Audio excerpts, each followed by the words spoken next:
अस्सलामु अलैकुम मुअज़्ज़ज़ ख़वातीन व हज़रात, इस तरह की प्यारी प्यारी वीडियो देखने के लिए हमारे चैनल को सब्सक्राइब करें और बेल के आइकॉन को दबाएं ताकि आपको हमारी वीडियो सबसे पहले मिलती रहे। तुमने कहा था कि जब समय आएगा मैं तुम्हें बता दूंगी। तिलक चंद ने कहा, वो समय तो अभी नहीं आया महाराज, लेकिन मैं आपकी सहायता करना चाहती हूँ। बहुत बहुत शुक्रिया। मुझे बताओ कि मैं कहाँ चला जाऊँगा। हालांकि ना तो मेरा, ना माँ जी का और ना उन दोनों बेटियों का, किसी का भी यहाँ कहीं जाने का कोई इरादा नहीं। फिर मैं कहाँ चला जाऊँगा? तिलक चंद ने कहा, आज ही रात पूरा चाँद निकलेगा और जब चाँद का ढलान शुरू होगा तो कोई आपके दवारे आएगा महाराज। वो आपसे मिलेगा और ऐसा ऊब जाएगा कि उसका मन वो आपको साथ ले जाने की कोशिश करेगा। मैं बताऊं, आप उसके साथ ज़रूर चले जाइए। उसके साथ चले जाने में ही कल्याण है और उसके साथ चले जाने ही से तारीख आगे बढ़ेगी। अगर आपने उसके साथ ना जाने की ज़िद की तो महाराज तारीख़ में खला पैदा हो जाएगा, और तारीख़ में जब भी खला पैदा हो जाता है सारे खेल बिगड़ जाते हैं। तो आप उसके साथ ज़रूर चले जाइए। वो कोई भी हो, कहाँ भी हो, कैसा भी हो, आपको उसके बारे में कुछ भी मालूम हो, लेकिन आप उसके साथ ज़रूर चले जाइए। ताज्जुब है, आखिर वो कौन होगा? ये मैं नहीं बता सकती। क्यों नहीं बता सकती? और जब तुम मुझे उसके बारे में इतना कुछ बता सकती हो तो इतना और नहीं बता सकती? बता तो सकती हूँ परंतु डरती हो पर क्यों? अगर मैंने उसका नाम बता दिया तो आप उसके साथ नहीं जाएंगे। देखो, अगर तुम कहती हो कि मैं उसके साथ चला जाऊं और यही मेरे मफाद में है और यही वक्त की पुकार है, ज़ाहिर है मुझे उसके साथ जाना होगा। मुझे तुम पर पूरा विश्वास है। तुमने आज तक जो बताया है मैंने उस पर कभी शक नहीं किया, और शक ना करने की भी एक वजह थी। दरअसल तुम्हारी कही हुई बात कभी गलत नहीं हुई। मैं तुम्हें अपनी सबसे बड़ी हमदर्द, सबसे बड़ा दोस्त और सबसे अच्छा साथी समझता हूँ। तुम्हारी बातों पर मुझे कभी झूठ का गुमान नहीं होता। तिलक चंद ने पुरमोहब्बत लहजे में कहा। फिर बोला, तुम्हें चाहिए कि इस एतमाद के एवज़ जो मैं तुम पर करता हूँ मुझे सारी बातें बता दो, मुझे उसका नाम पता बता दो, ताकि आने वाले वक्त के लिए मैं खुद को तैयार कर लूँ। कहीं ऐसा ना हो कि सूरत हाल बिगड़ जाए। मैं भी यही चाहती हूँ महाराज कि आप मुझसे सब कुछ मालूम कर लें, तो फिर मुझे सब कुछ बता दो। आने वाला शख्स कैदोराज होगा। कैदोराज? हाँ, कैदोराज, जो मादुलाल को सल्तनत मिल जाने पर बुधाई देने आया है। और मेरे पिता का दुश्मन कैदोराज? हाँ, तुम्हारे पिता का दुश्मन कैदोराज, और मुझे अपने साथ ले जाएगा। हाँ, वो तुम्हें साथ ले जाएगा, मगर क्यों? बस मैंने कहा ना कि ज़मीन की चाल यही बताती है, सितारों का कहना यही है, संसार का यही रंग है, और तुम्हें इस रंग में भंग नहीं करना चाहिए। हाँ, मगर मैं अपने पिता के दुश्मन के साथ कैसे रह सकूँगा? सब्र करके, सकून करके आपको अपने सीने में पत्थर की चट्टान रखनी होगी तिलक चंद महाराज।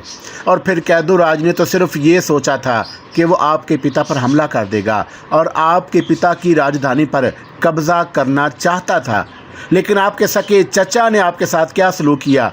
उसने आपके बड़े भाई को कत्ल कर दिया और आपको और महारानी जी को दर-बदर कर दिया। बल्कि अपनी दानस्त में तो उसने आप दोनों को मरवा दिया। आपका असल दुश्मन तो मादुलाल है, कैदोराज तो बाद की चीज़ है। चुनाचा अगर कैदोराज आपको साथ ले जाने की ज़िद करे या कोशिश करे तो आप उसकी सहायता करनी चाहिए और आप उसके साथ जाने से इनकार नहीं करेंगे महाराज। लेकिन जब कैदोराज को ये बात मालूम होगी कि मैं राजा जयचंद का बेटा हूँ तो क्या वो मुझे अपने साथ ले जाने की कोशिश करेगा? यही तो वो ख़ास बात है महाराज जो मैं आपसे कहना चाहती हूँ और आपसे कहने के लिए बेचैन थी। इस सिलसिले में मैं आपकी बेचैनी सा इंतज़ार कर रही हूँ। और भी कोई ख़ास बात है? हाँ, वो क्या? आप उसे अपना असल नाम ना बताएं। क्या मतलब? हाँ, आप उसे हरिराज अपना नाम बताएं। हरिराज? हाँ, हरिराज। ये कोई ख़ास नाम है? नहीं, कोई ख़ास नहीं। तो फिर इस नाम की क्या ख़ास ज़रूरत है? ज़रूरत है महाराज। मैंने आपको ये बदला हुआ नाम किसी वजह से दिया है। तुम्हारा ये नाम दिलो जान से कबूल है, मगर मुझे तो ये दुख है कि तुम मुझसे दूर हो जाओगी। महाराज, बड़े कामों के लिए छोटे कामों को करना ही पड़ता है। ये तो एक मामूली सा काम है। क्या मतलब? कौन सा बड़ा काम? तिलक चंद ने पूछा। बड़ा काम महाराज, जिसे आने वाला वक्त अपने अंदर समेटे हुए है। ना जाने तुम कैसी पुरइसरार बातें करती हो, मेरी समझ में तो तुम्हारी बात नहीं आती। भगवान के लिए अभी सब कुछ समझने की कोशिश मत करो तिलक चंद, वरना सारा खेल बिगड़ जाएगा। तो तुम ये चाहती हो कि मैं यहाँ से चला जाऊँ? तिलक चंद ने पूछा। भगवान की सौगंध, मैं ये नहीं चाहती कि तुम यहाँ से चले जाओ। मैं जो कुछ कहती हूँ उसे मेरा मन ही जानता है, मगर समय नहीं चाहता कि तुम मेरे साथ रहो।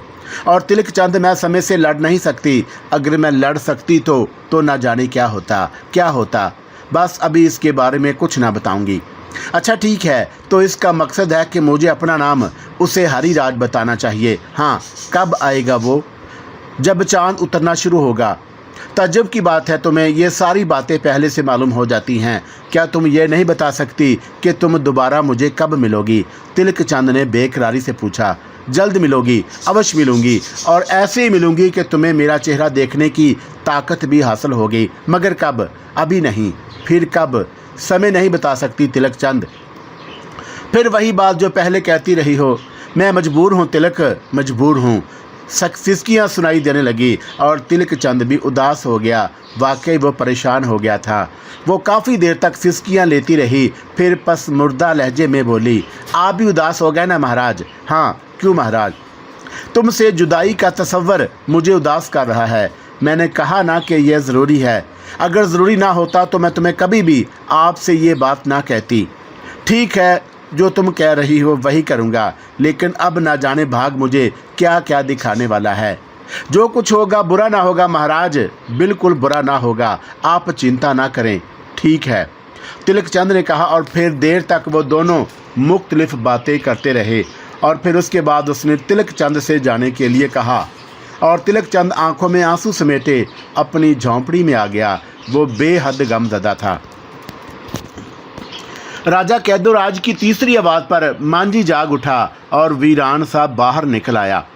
बाहर आकर उन तीनों आदमियों को देखा और मुतअज्जिब लहजे में बोला, कहो महाराज, क्या बात है? कहाँ से आए हैं आप लोग? उसने पूछा, और कैदोराज ने ऊपर से नीचे तक उसे देखा। बेचारा गरीब सा आदमी था और उसके अंदर कोई ख़ास बात नहीं थी जिससे कैदोराज को उस पर शुबा होता। चुनाचा उसने उस रोशनी में बुलाते हुए कहा, इधर आओ। क्या तुम सो गए थे? हाँ महाराज, रात का समय है, आधी से ज़्यादा रात हो गई है, चांद ढलने वाला है। क्या अब भी ना सोते हम? नहीं, मेरा ये मकसद नहीं। दरअसल मैं तुमसे कुछ बातें करना चाहता हूँ। बातें करने के लिए सुबह का वक्त कौन सा बुरा होता है महाराज? मांझी ने कहा, और गोवर्धन दास वसीले अंदाज में आगे बढ़ गया और फिर तेज लहजे में बोला, बेवकूफ़, तुझे पता नहीं तू किससे मुखातब है?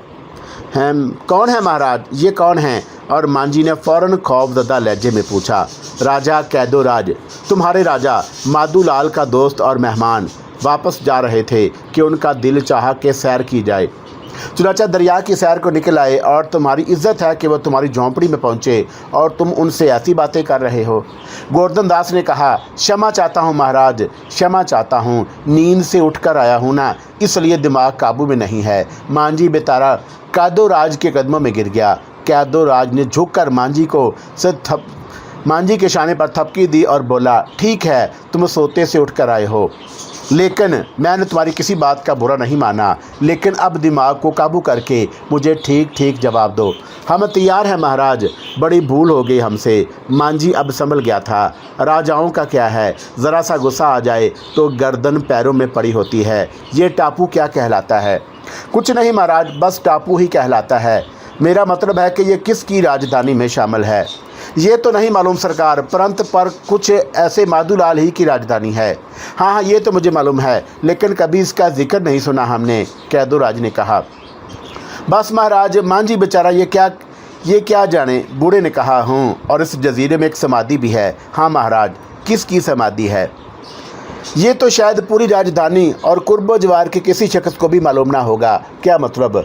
बहुत पुरानी समाधि है। आपने देखी है तो आपको इसका हाल भी मालूम होगा। हाँ, बहुत खस्ता और पुरानी मालूम होती है, लेकिन आखिर किसी को तो पता होगा कि ये है किसकी। किसी को नहीं मालूम महाराज। यूँ लगता है कि जैसे हज़ारों साल पहले की ये समाधि है जो अब तक ज्यों की त्यों मौजूद है। बस इसकी दीवारें भुरभुरी हो गई हैं और हज़ारों साल में हज़ारों लोग मर चुके हैं जो इसकी समाधि के बारे में कुछ जानते थे। अब कौन बताए कि ये किसकी समाधि है? तुम्हें भी नहीं मालूम? नहीं महाराज, मैं क्या जानूं? क्या यहाँ रूहें मंडलाती हैं? कैदुराज ने पूछा। रूहें? और बूढ़े के चेहरे पर खौफ के आसार नज़र आने लगे। मेरा मतलब है क्या तुमने इस समाधि में किसी के चलने फिरने की आवाज़ें सुनी हैं? समाधि में?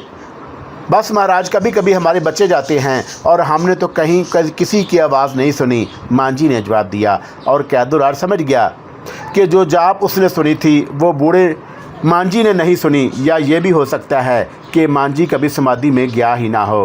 बहर सूरत उसने बात बदलने के लिए पूछा, कितने बच्चे हैं तुम्हारे? 2 लड़कियां हैं महाराज। पत्नी भी होगी तुम्हारी? नहीं महाराज, पत्नी तो नहीं है, पर वो क्या? कैदुराज ने उसे देखा। एक लड़का भी है। अच्छा, कैदुराज ने कहा। फिर बोला, तो तुम उस समाधि के बारे में कुछ नहीं बता सकते? उसे बूढ़े के बच्चों के साथ कोई दिलचस्पी नहीं थी? नहीं महाराज, भगवान की सौगंध, अगर मुझे कुछ मालूम होता तो आपको बताना मैं फ़ख्र समझता, मांझी ने कहा। और उसी वक़्त कोई मांझी की झोंपड़ी से बाहर निकल आया। कैदुराज ने उसे देखा और देखता रह गया। अजब और आन बान का लड़का था, छोटी सी उम्र, लेकिन चेहरे पर बड़ी पुख्तगी और एक ऐसी मोहब्बत अमेज़ नरमी थी कि कैदुराज उसके चेहरे से निगाहें ना हटा सका। गोवर्धन दास और कन्हैया लाल भी उसे हैरत से देख रहे थे। तब कैदुराज चंद कदम आगे बढ़ आया और दिलचस्प निगाहों से लड़के को देखते हुए बोल उठा, क्या ये लड़का है मांझी? नहीं महाराज, मैं मांझी का बेटा नहीं हूँ। फिर कौन हो तुम? हरिराज है मेरा नाम। हरिराज किसके बेटे हो तुम? ये तो मुझे भी नहीं मालूम, पर महाराज इस मांझी का बेटा नहीं हूँ। क्यों मांझी, मैंने गलत तो नहीं कहा? नहीं सरकार, नहीं माई बाप, आपने सच कहा। मांझी दोनों हाथ जोड़कर कहने लगा। अरे तो तुम इसके साथी भी इस तरह पेश आने लगे हो? क्या बात है? क्या किसी बहुत बड़े बाप का बेटा है? हम कुछ नहीं जानते सरकार, बस ये हमें मिल गया तो हम इसे यहाँ ले आए, तब से ये हमारे पास है। बहुत बड़ी शक्ति का मालिक है बच्चा, क्या कहें क्या ना कहें। मांझी ने परेशान लहजे में कहा। तिलक चांद ने अपना नाम हरिराज बताया था। मांझी ने उसकी तरदीद ना की। बेटा तुम्हारे पिता तो होंगे, कहाँ हैं वो? मैं नहीं जानता महाराज, मैं कुछ नहीं जानता महाराज। बस मुझे यूँ लगता है कि जैसे आकाश ने मुझे इस संसार में फेंक दिया हो। कोई भी तो नहीं है मेरा, किसी ने भी मुझे नहीं देखा, नहीं पाला, और जब मैंने अपने आप को देखा तो मैं इतना ही बड़ा था और यूं ही आवारा गर्द फिर रहा था। ये एक अजीब सी बात है गोवर्धन दास, महाराज कैदुराज ने कहा। हाँ महाराज, अजीब बच्चा लगता है, न जाने किसका है। और कैदुराज के होंठों पर मुस्कुराहट फैल गई और फिर वो कन्हैया लाल से बोला, कन्हैया लाल, ना जाने क्यों ये बच्चा हमें बेहद पसंद आया और इसके अंदर राजाओं की सी आन बान है। यूँ लगता है कि जैसे किसी रियासत का राजकुमार हो। क्या वो रियासत हमारी रियासत नहीं हो सकती? मैं नहीं समझा महाराज, कन्हैया लाल हैरत से बोला। कन्हैया लाल, अगर ये बच्चा तैयार हो जाए तो उसे अपने साथ ले चलो। तुम्हें मालूम है कि हमारा कोई बेटा नहीं और हमारी रानी एक बेटे के गम में मौत के कदमों में पहुंच चुकी है। हमारी अपनी कोई औलाद नहीं और यूं तो हमने बहुत सी मशहूर बातें कर रखी हैं, पर हमारा दिल चाहता है कि हमारी भी कोई औलाद हो। भगवान ने हमें कोई औलाद तो ना दी, परंतु ये बच्चा अगर हमको दे दें तो कैसा रहेगा? छोटा नहीं है महाराज, तो खासा बड़ा है और चेहरे से भी खासा चुस्त व चालाक नजर आता है। कहीं ऐसा ना हो कि मना कर दे, कन्हैया लाल ने कहा। बात करके देख लेते हैं कन्हैया लाल। ज़रूर महाराज, पर हम लोगों को तो ये भी मालूम नहीं कि उसका बाप कौन है। अब आप खुद सोचें कि आपका बेटा बनने के बाद उसे आपके बाद राजगद्दी भी मिलेगी, और अगर हमने किसी नीच जात को गद्दी पर बैठा दिया तो सुनार हमें कभी मुआफ़ नहीं करेंगे। ऐसी फजूल बातें करते हो कन्हैया लाल। किसकी शक्ल सूरत देखते से ये अंदाज़ा हो जाता है कि वो कैसे ख़ानदान से तल्लक रखता है। मैं आपकी बात में दखल ना दूंगा महाराज। बिलाशुबा जिस तरह आपको ये लड़का पसंद आया है उसी तरह मुझे भी ये लड़का पसंद आया। सुंदर भी है और बारीक भरकम भी, और फिर इसकी आंखों में कैसी हसीन चमक है। इस चमक को देखकर अजीब सा एहसास होता है।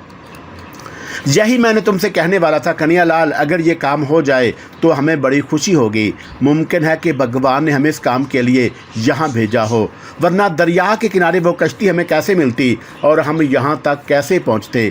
जो आ गया महाराज की, मुझे क्या करना चाहिए? कन्हैया लाल ने पूछा। ठहरो, तुम कुछ ना करो, पहले मैं मांझी से बात करता हूँ। मांझी और लड़का दोनों खामोश खड़े हुए थे और उन लोगों की बातें उनके कानों तक नहीं पहुंच रही थी। और फिर जब कैदोराज मांझी की तरफ मतवज्जा हुआ तो मांझी ने उसे हाथ जोड़कर देखा। कोई आ गया है महाराज? हाँ मांझी। ये बताओ कि जब तुम्हें ये बात मालूम थी कि लड़का तुम्हारा नहीं और उसके माता पिता का भी पता नहीं और तुमने उसके माता पिता को तलाश नहीं किया। हमने महाराज, हमारी क्या हैसियत थी? क्या मतलब? मैं बताता हूँ महाराज, तिलक चंद आगे बढ़कर कहा। हाँ बताओ। मैंने खुद उन्हें मना कर दिया था क्योंकि मुझे खुद मालूम था कि जब इस पूरे संसार में मैंने माता पिता को देखा ही नहीं तो फिर वो कहाँ मिलेंगे। मैंने बेचारे मांझी को परेशान करना मुनासिब नहीं समझा और सख्ती से इस बात के लिए मना कर दिया कि वो ऐसी कोई कोशिश ना करे। तिलक चंद ने जवाब दिया। आखिर कुछ तो याद होगा तुम्हें, बचपन की कोई बात भी तुम्हें याद नहीं? नहीं महाराज, मुझे कोई भी बात नहीं याद नहीं, सिवाय इसके कि मेरा नाम हरिराज है। और हरिराज, कभी तुम्हारा मन भी नहीं चाहता कि तुम अपने माता पिता से मिलो? मन तो न जाने क्या क्या कहता है महाराज, पर जो बातें ना हो सकें उन्हें अगर मन चाहे भी तो क्या हो सकता है? क्यों? मेरे माता पिता का कोई वजूद ही नहीं और इस संसार में, तो मैं मन चाहने से वो कहाँ मिल सकते हैं? अगर मैं तुम्हें अपना बेटा कहूँ तो आप? हाँ मैं, मगर मैं आपका बेटा तो नहीं हो, लेकिन बन सकते हो।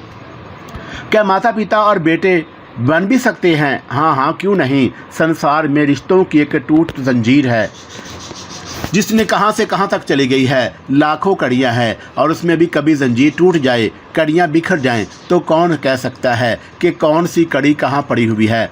अगर इन कड़ियों को कहीं भी यकजा कर दिया जाए तो एक नई जंजीर बन जाती है। वही रिश्ते, वही नाते फिर से यकजा हो जाते हैं, फिर से ज़िंदा हो जाते हैं जो पहले उस जंजीर के थे। हालांकि कड़ियाँ बदल चुकी होती हैं। अगर उसी तरह मैं तुम्हें अपना बेटा कह दूं या बना लूं तो इससे क्या फ़र्क पड़ता है? बात तो अजीब है महाराज, पर आप हैं कौन? हरिराज ने पूछा। मैं एक मामूली सा आदमी हूँ, गरीब सा, कुछ नहीं है मेरे पास। इस इधर उधर आ निकला था और तुम्हारे पास पहुँच गया। मगर मांझी ने बोलना चाहा, लेकिन कन्हैया लाल ने उसका शाना दबाकर रोक दिया।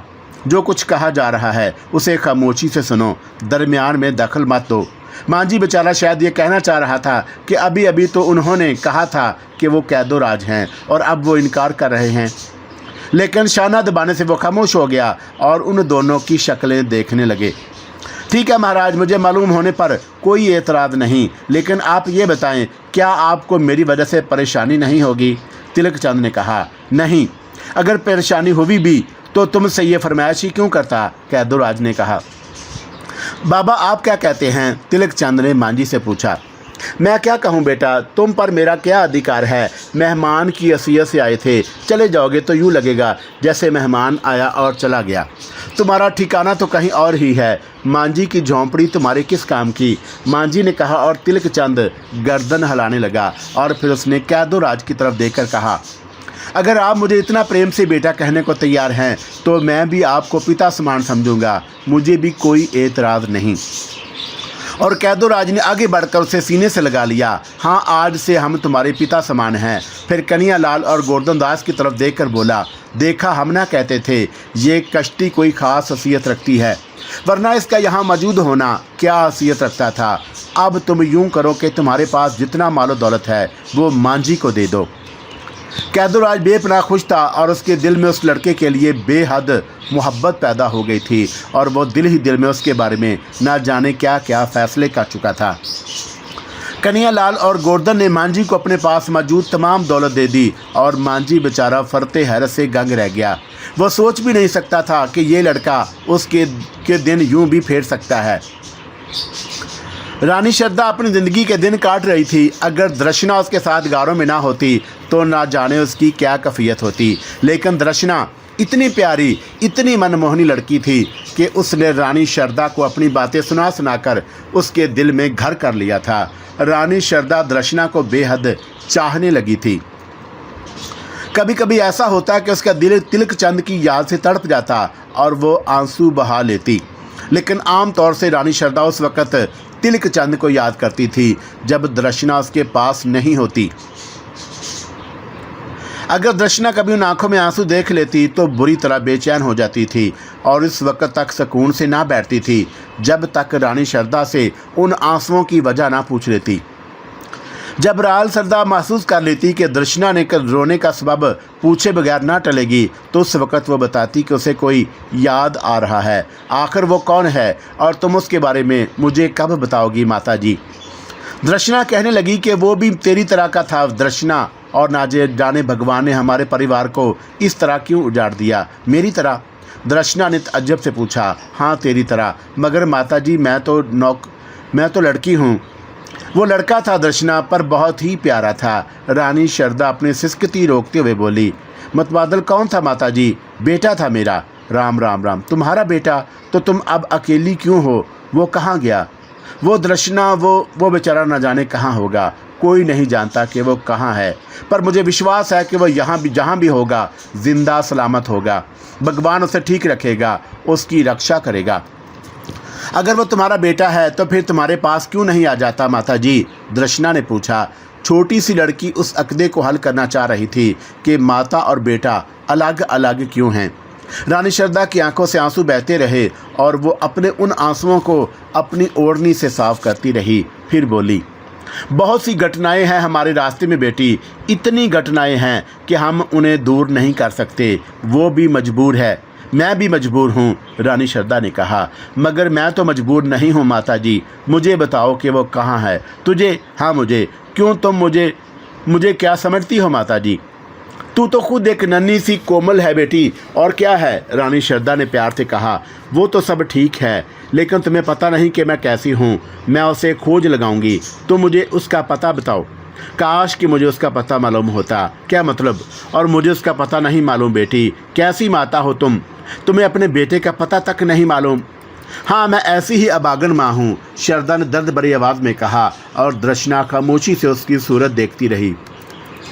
रानी शारदा की बहुत सी बातें दर्शना की समझ में नहीं आती, और वो खुद अपने आप को भी नहीं जानती थी कि वो कौन है, कहाँ से आई है और यहाँ क्यों रह रही है। उसने जब होश संभाला तो उन्हीं गारों में थी, और उसके बाद उसने गारों को अपनी ज़मीन, अपनी जायदाद समझ लिया था, और यहाँ वो जिस अंदाज में भी रह रही थी खुश और मुतमिन थी। उसके अलावा उसके ज़हन में कोई ख़ास एहसास नहीं था। न जाने कितना वक़्त, कितना समय गुजर गया, शारदा को यहाँ कोई तकलीफ़ नहीं हुई, और वो तो ये भी नहीं जानती थी कि उन लोगों ने उसके ऊपर ये रहम क्यों खाया है। बस यूँ लगता था कि जैसे वो कोई फ़र्ज़ पूरा कर रहे हों। इस दौरान एक शख्स ख़ास तौर से उससे मिलने आता रहता था। एक दो बार उसने बड़ी अकीदत से उसके चरण भी छुए थे, और रानी शारदा तअज्जुब से उसे महसूस करके रह गई थी, और उसकी हिम्मत नहीं पड़ी थी कि वो उससे कोई सवाल करती, क्योंकि वह सुन चुकी थी कि ये लोग डाकू हैं, और डाकुओं से ऐसे वैसे ही खौफ महसूस होता था। चुनाचा वो उन लोगों से बात करते हुए भी डरती थी। जब बहुत वक्त गुजर गया तो एक शाम उनकी ज़िंदगी में कुछ तब्दीलियाँ रूनुमा हुई।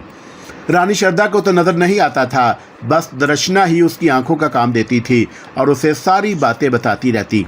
दर्शना ने ही बताया कि बाहर ज़ोरदार बारिश हो रही है, बादल गड़गड़ा रहे हैं और रात बेहद तारीक है। तुझे रात से डर लगता है दर्शना? नहीं माता जी, रात से तो डर नहीं लगता। हाँ, जब बादलों में बिजली सी चमकती है ना, तो मुझे बहुत डर लगता है। क्यों, उसमें डरने की क्या बात है? डरने की बात नहीं है माता जी, परंतु मुझे लगता है कि जैसे बिजली मुझे डरा रही हो। चल हट पगली, तू तो बिल्कुल बेवकूफ़ है। पानी बहुत ज़ोरों का बरस रहा था। हाँ माता जी, बहुत ज़ोर का, दर्शना ने जवाब दिया और उसके सीने में चमक कर लेट गई। न जाने कितना वक्त गुजरा था कि बाहर से शोर की आवाज़ें सुनाई देने लगी और रानी शारदा उठकर बैठ गई। दर्शना गहरी नींद सो रही थी। शोर की आवाज़ें बढ़ती जा रही थी और उसमें इंसानों के चीखने का शोर ज़्यादा था। तब रानी शारदा ने सोचा कि कहीं किसी दरिया में बाढ़ ना आ गई हो, और उसने दर्शना को झंझोड़ कर उठा दिया और दर्शना उससे चिपक कर बैठ गई। क्या हुआ, क्या हुआ? उसने सहमी हुई आवाज़ में पूछा। पता नहीं री, बाहर लोग ना जाने क्यों चीख रहे हैं। ये आवाज़ें यूँ लग रहा है कि जैसे। क्या लग रहा है? रानी शारदा ने पूछा। जैसे लोग आपस में लड़ रहे हों, और तुम तलवारों की आवाज़ नहीं सुन रही? तलवारों की आवाज़? अब रानी शारदा ने भी गौर किया और उसे टन टन की आवाज़ें बुलंद होती महसूस हुई। हर आवाज़ के साथ एक न एक चीख भी बुलंद होती। रानी शारदा खौफ के घुटे घुटे सांस लेने लगी। बिलाशुबा जंग हो रही थी, लेकिन किससे? ये तो डाकुओं का डेरा था। डाकू जब किसी बस्ती पर हमला करते हैं तब ये आवाज़ें बुलंद होती हैं। उसी वक्त लोगों से ये जंग की जाती है। लेकिन इस वक्त क्या हुआ?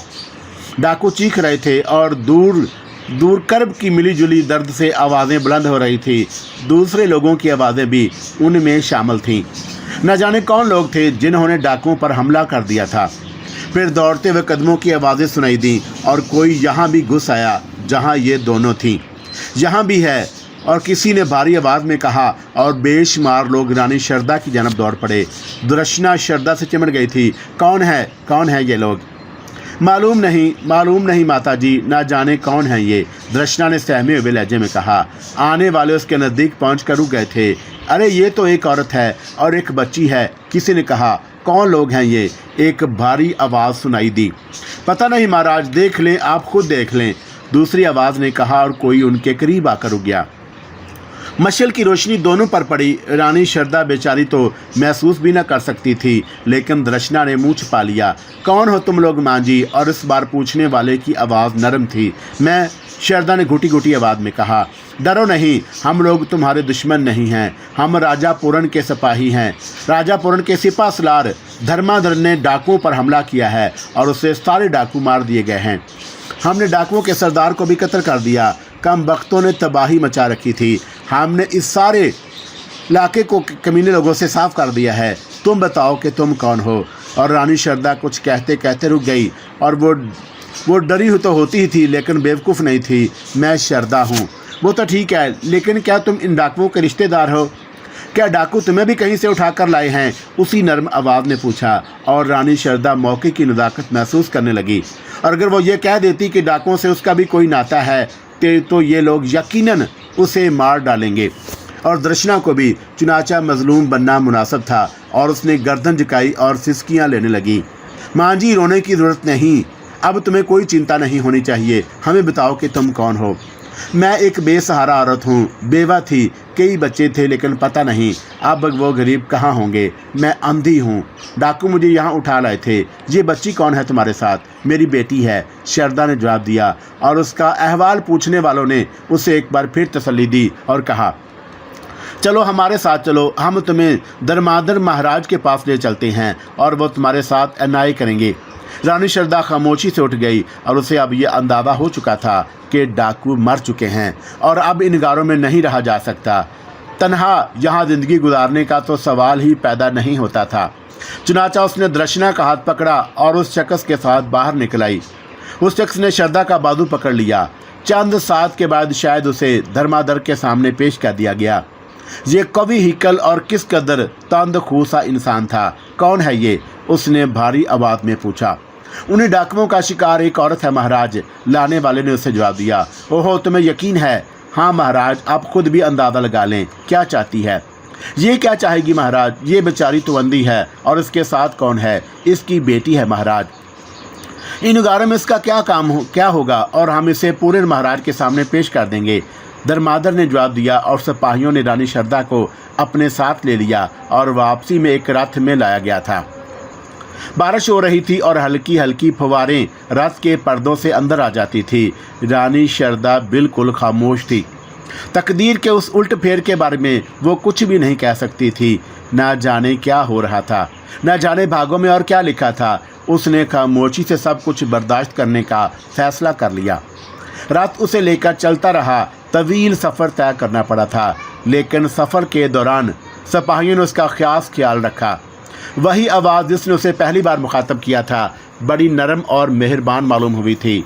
वो बार बार उसके पास आकर पूछता था, माता जी, किसी चीज़ की ज़रूरत तो नहीं?